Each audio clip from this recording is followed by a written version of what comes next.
So World War I ends, but it doesn't end neatly, right? It ends up creating a really big mess.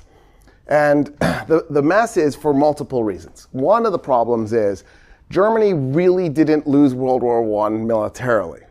Germany lost World War I economically. It literally ran out of food. So when the war ends, the Russians have surrendered. They've chopped off the western part of the Russian Empire. Per acre, it's the best real estate of the empire. It has massive amounts of industry and food.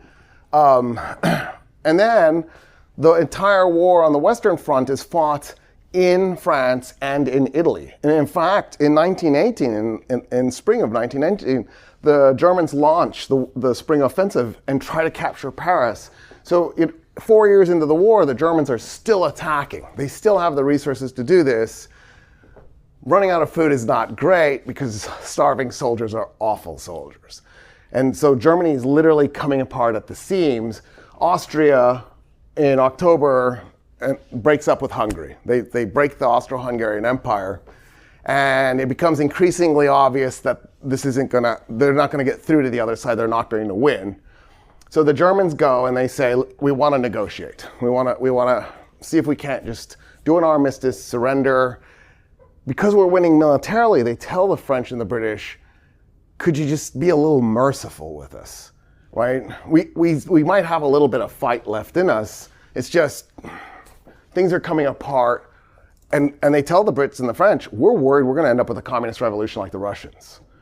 The path that we're on is leading us in that direction. You really need to let us surrender and not really hurt us for it. So, of course, the British and the French, they're thinking, oh, we're going to so hurt you. We're going to get the biggest ounce of vengeance imaginable because well, first of all, we're rivals. You have to remember, in World War I, there's no good guys. There's no bad guys. Everybody is equally bad. I mean, there are bad guys. It's everybody. The reason World War I breaks out is because the Germans don't think they got enough of the world. They feel like they should have more.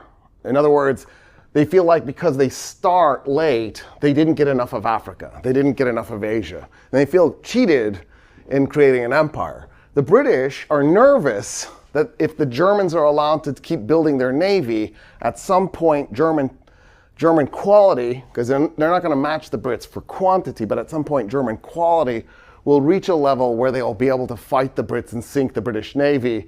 So for them, the reason for World War I is to preemptively stop the Germans. In other words, it's two really bad guys competing for the world's resources that they don't want to pay for. They're in plunder mode. The empires aren't about advancing the countries they conquer, right? The stat I keep throwing out is when the British began conquering India, India accounted for 23% of the world's GDP. When India got its independence, it was 4% of the world's GDP. What the British Empire did was it industrialized itself at the expense of its empires, the colony in its empires, like especially India, but all of them. So in other words, Germany wants to have the opportunity to have that kind of plunder. For the British, this is neutralizing their number one threat. So they're not going to be merciful. Having said that, everybody's trying to figure out everybody who's losing is trying to figure out how they're going to crash land. So before the Ottoman Empire surrenders, right, it forces the Russians, because the Russians are forced to surrender, it actually managed to carve off a little chunk of land that they had lost in a previous war to Russia. So ironically, Turkey still has that today. In other words, they kind of set themselves up so that, yeah, they're going to lose the rest of the empire. They're going to lose the Arab part of the empire, or not all of it, but most of it. But then they still got this little piece added to them. That piece was ruled by Armenians and Georgians. So it was a setback for the Armenians and the Georgians, but of course the Turks don't care at that moment.